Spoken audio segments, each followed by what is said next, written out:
Thank you for inviting me here to your beautiful state of California. The media still claims that Hitler rolled into Austria with tanks and guns and took us over. Not true at all. The fact is that the Austrian people elected Hitler by 98% of the vote by means of the ballot box. Now, how could that happen in a Christian nation, almost 100% Catholic, that they would elect a monster like Hitler? Hitler did not look like a monster. He did not act like a monster. He talked like an American politician. The year was 1938. Austria was in a very, very deep depression. We had more than 30% unemployment. We had 25% inflation. And if you borrowed money from the bank, you paid 25% interest. That's why farmers were going broke, businesses were going broke. They could not pay their mortgage, or they could not pay their taxes. What was even worse, we had riots in our cities. We had whole blocks of the cities burned down, and our law enforcement was almost helpless. They could not control the riots. The unions were calling for strikes, and industry would close, and factories would close up, hence all this unemployment. It was not unusual in my home that 30 people a day would knock on the door for a bowl of soup and a slice of bread.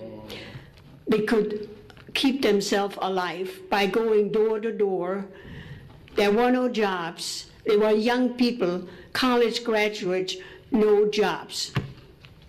The media told us that in Germany, where Hitler ruled since 1933, they had full employment, they had a high living standard, and everybody was driving the little beetle car, the Volkswagen.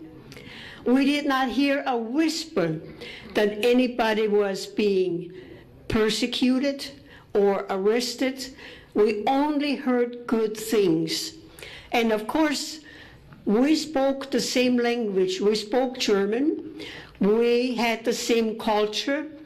There was only a border between us, Austria and Germany, like South and North Dakota. And we said, why not?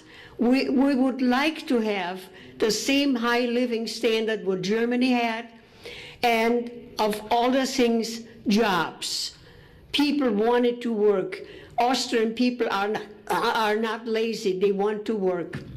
So the Austrian people petitioned the government for a plebiscite, for an election. And hence, the Austrian people elected Hitler by 98% of the vote. So we got a new government, National Socialism. I translate for you, Nationalsozialismus, from the word national, the word Nazi derived. So we were getting a Nazi government. Nobody was elected anymore from the school board, the city commission, the county commission, legislature, and governors. They were all appointed. Well, we thought they would only pick the very best people to govern us. Just like in Germany, we trusted them. We did not ask questions. So the first thing what happened, we had to carry national ID cards. You could not board a bus, you could not board a train without showing your national ID card. Don't ever let that happen here. Very bad idea. The next thing what happened, Hitler gave us free radios. So we could listen to him. He was a great orator. And then he nationalized the radio station. And we were warned if we would turn on a foreign radio station like British Broadcasting or Switzerland, death penalty. Nobody turned on a foreign radio station because you know what the death penalty meant. So the newspaper, before it hit the street, it was being censored by the government.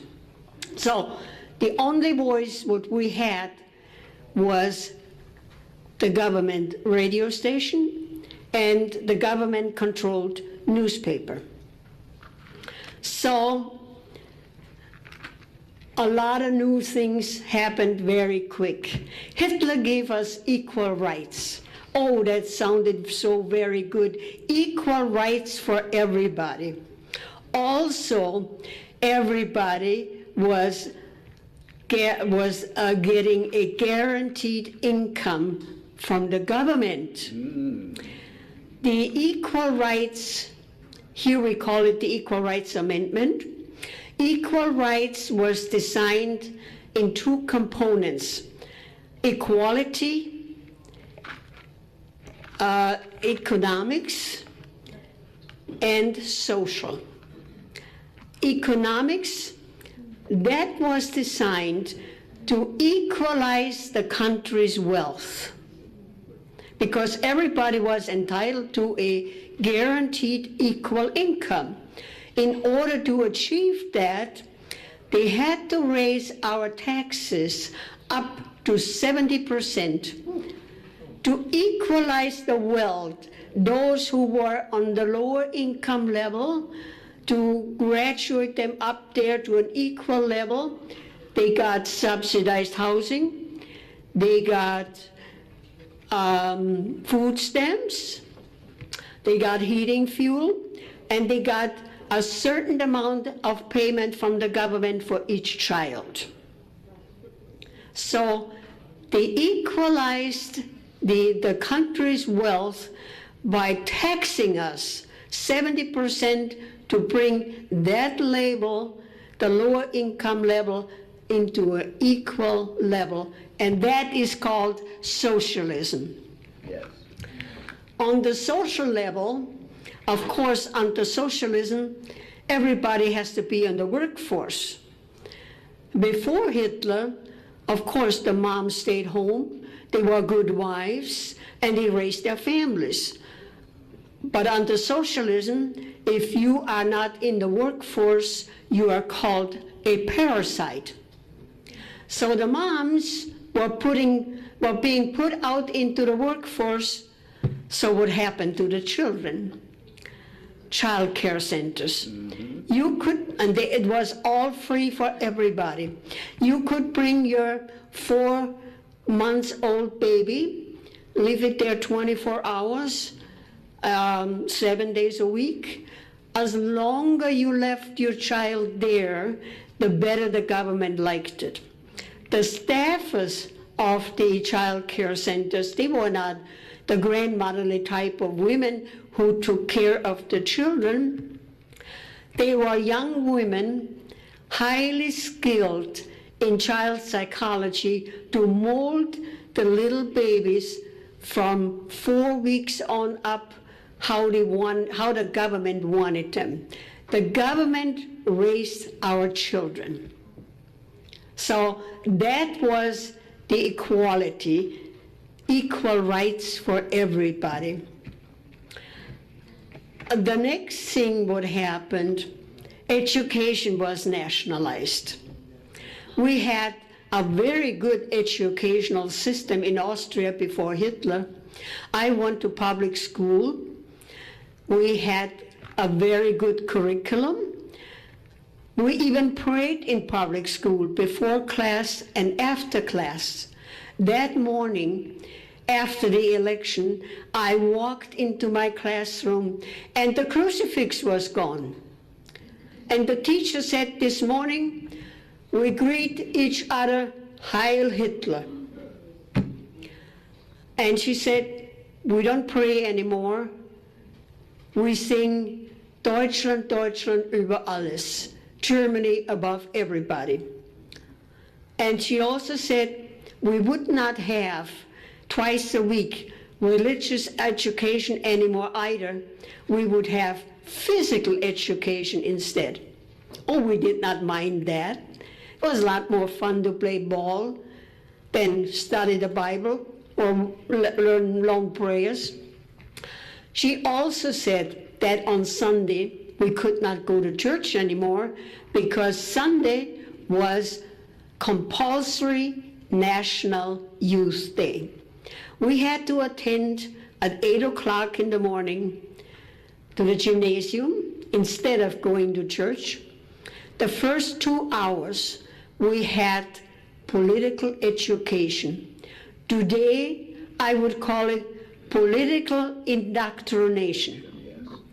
We were being told not to listen to our parents.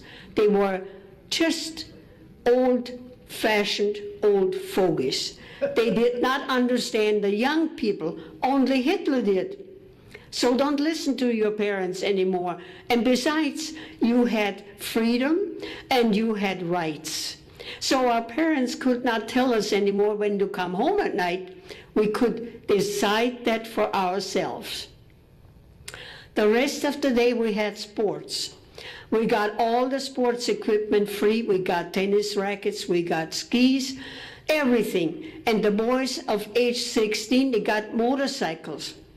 And of course, everybody had to join the Hitler Youth. That was compulsory.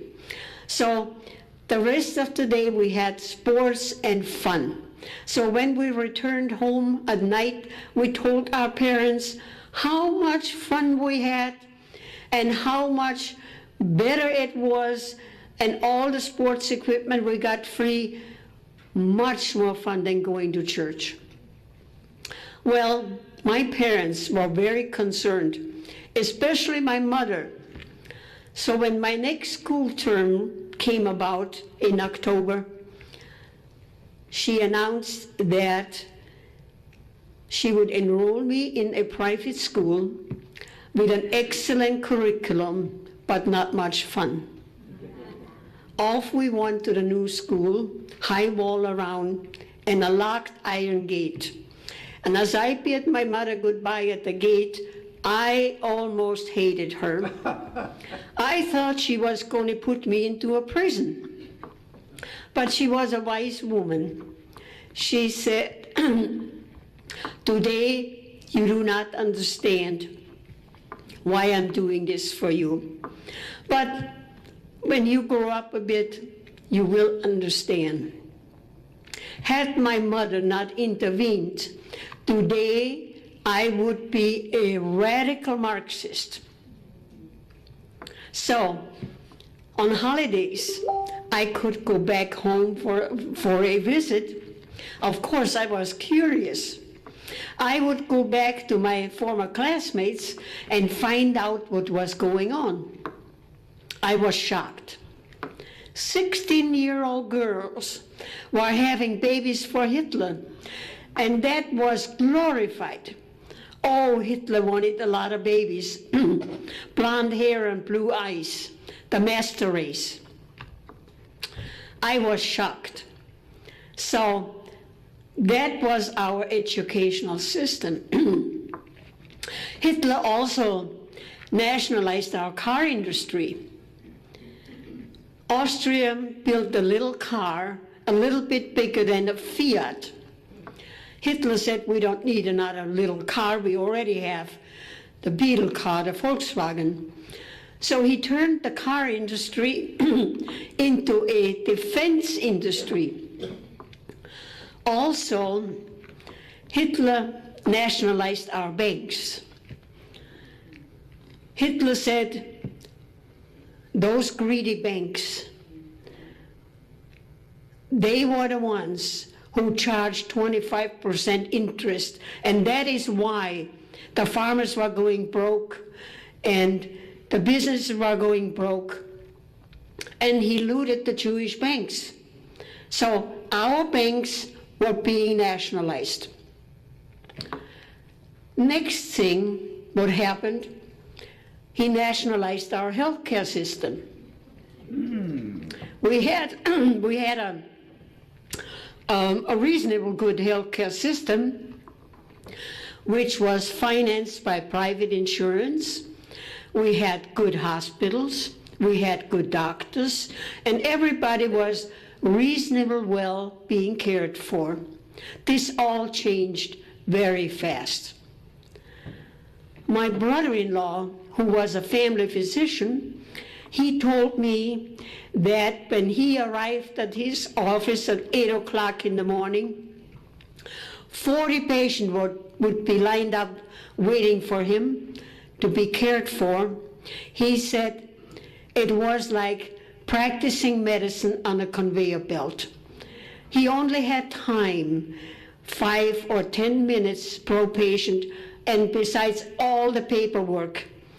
It was a system from well taken care health care to a very, very bad system. And what was even worse, he told me that naturally all the doctors were being salaried by the government. There was no more free market. Free market did not exist anymore. The government salaried all the doctors. So my brother-in-law was a very conscientious doctor. He would only prescribe medication what the patient really needed. But if that medication was not on the government's list, they took it out of his salary, and his salary dwindled down to almost nothing. So a lot of doctors left the country. A lot of doctors left, including my own husband. My husband did not want to practice medicine like his brother had to. He wanted free market medicine. He came to this country, and I remember telling me how wonderful our healthcare system was, how modern our hospitals were compared what he left behind. He said, I hope it will never change. Today, he will turn over in his grave how healthcare will change. Also, of course, under a socialist government, you have a lot of rules and regulation. We had a planning agency that was designed to control the businesses and the farmers. The bureaucrats, we had tons of bureaucrats. That's how Hitler created jobs, government jobs. A lot of bureaucrats. And they would go out on the farms and count the livestock and tell the farmers what to plant, how much to plant, and how much they had to harvest, regardless of the weather. They would go into the businesses and snoop around what they could find under the auspices of health and safety. Mm-hmm. Here we call it OSHA. They were nitpicking everybody. And I hear that a lot of time from my audiences, how the bureaucrats come into their business and snoop around what they can criticize and what the business owner had to replace. And that's why a lot of businesses in Austria could not afford replacement, whether it was round tables versus square tables and more bathrooms. So a lot of businesses closed their doors. So also the bureaucrats would go out on the farms and count the chickens and ordered the chickens how many eggs they had to lay. That's right. Ridiculous. Absolute ridiculous.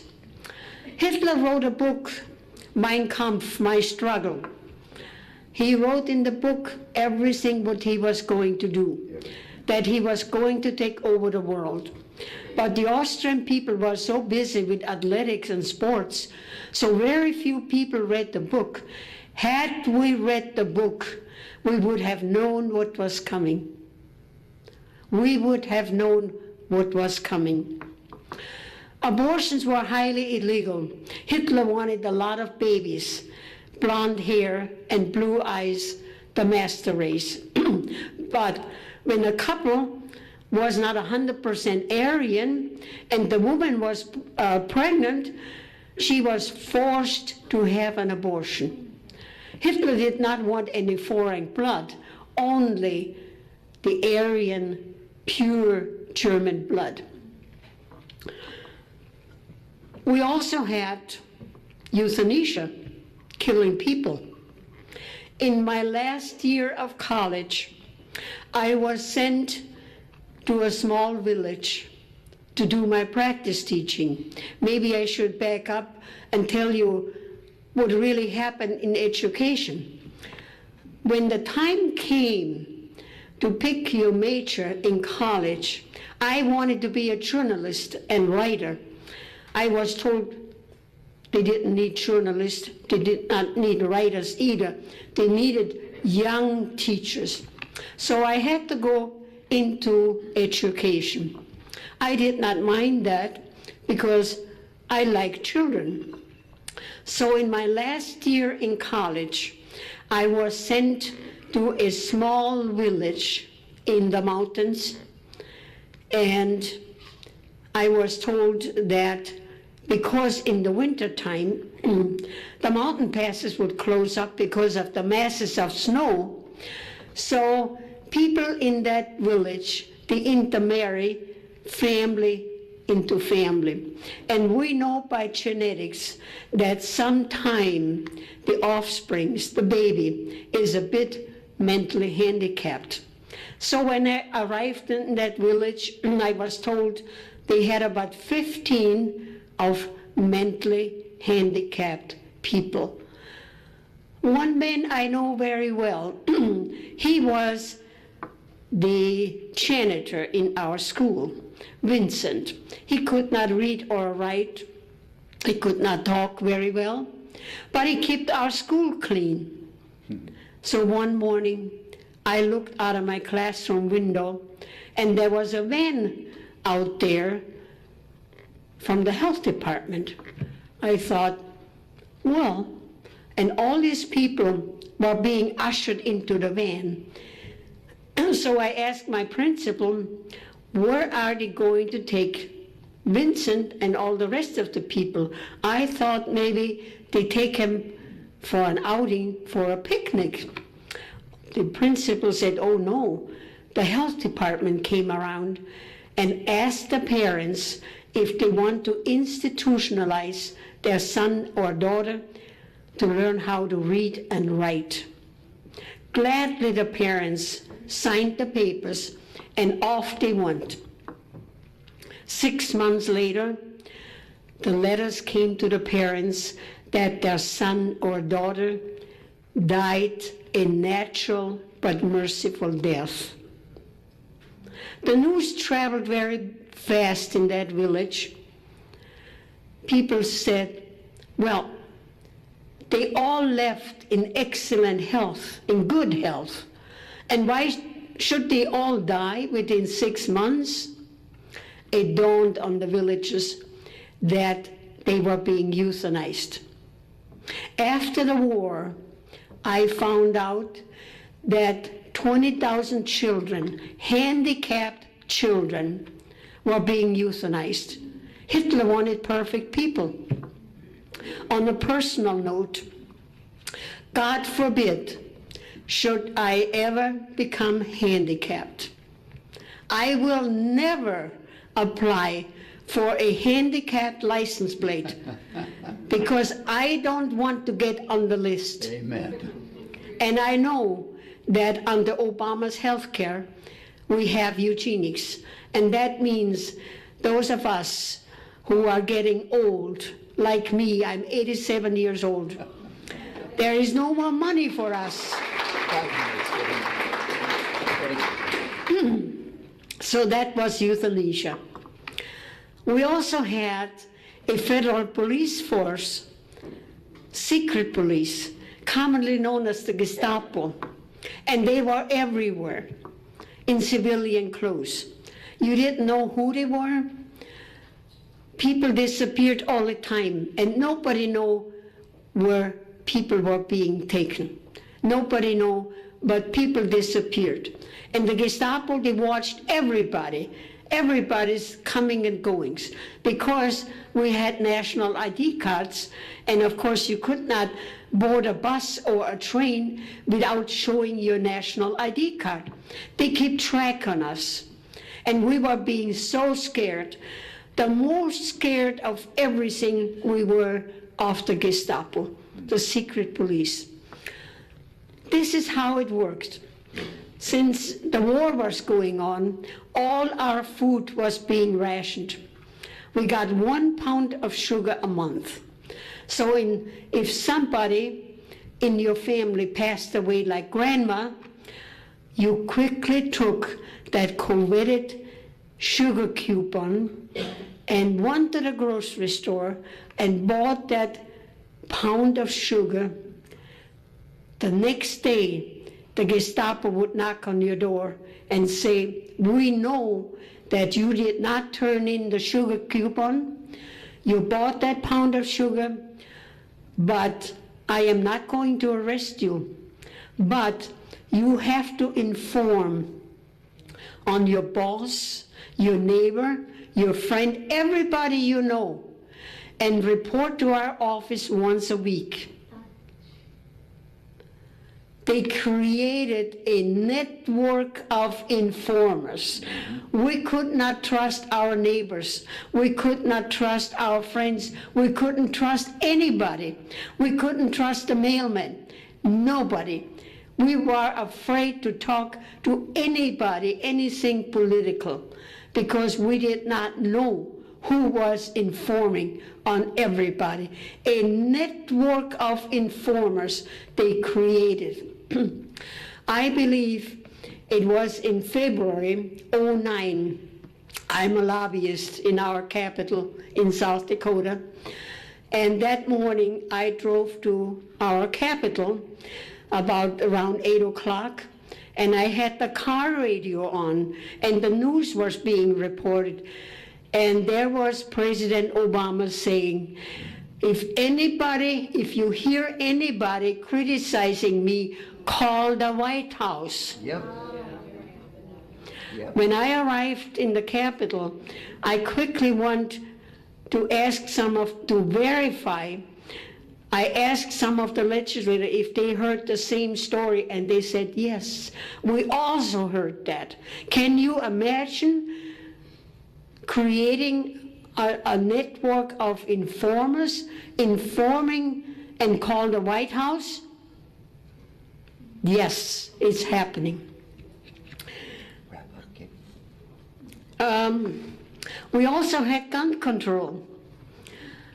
The government said that children were playing with guns, and we had hunting accidents, people accidentally shooting each other, and we had criminals again, murderers.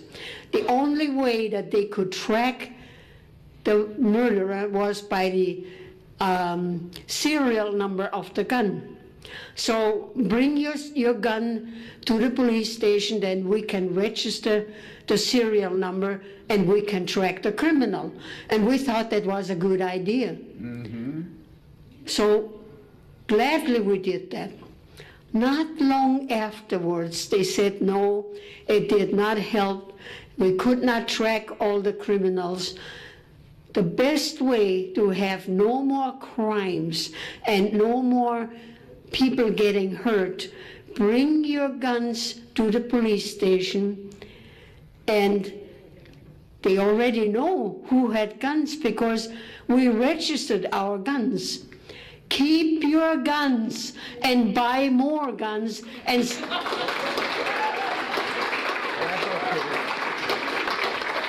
stack up on your ammo. A gun is no good if you don't have any ammo. Dictatorship did not happen overnight. It took 5 years, from 1938 until 1943, we had a full-blown dictatorship. Had we kept our guns, we would have fought a bloody battle to the last man and women to keep our freedom. But we had no guns. A classic example is, in Switzerland, it is law that everybody has to have a gun. And Hitler took every country in Europe except Switzerland. And Switzerland did not have a war for more than 600 years. Hitler never tackled Switzerland. So keep your guns. Keep your guns.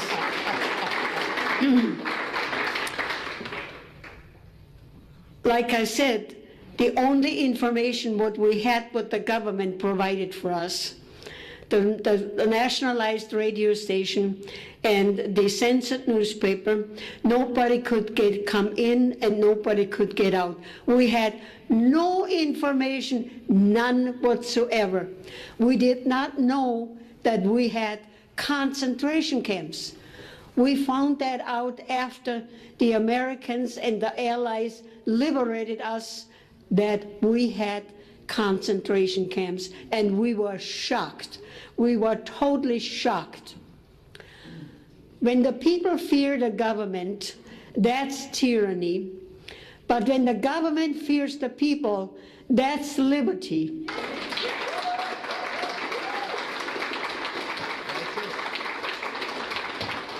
We have to take our country back as we know it. And a good way is that we educate our friends, everybody. I have my speech on a DVD. I urge you to have house parties, play my DVD, invite your neighbors, your friends, and educate them on socialism. We are almost 80% there. We have to take our country back as we know it. Those of us who sailed past the Statue of Liberty, we came to a country of unbelievable freedom and opportunity. America is the greatest country in the world. Amen. If we can keep it.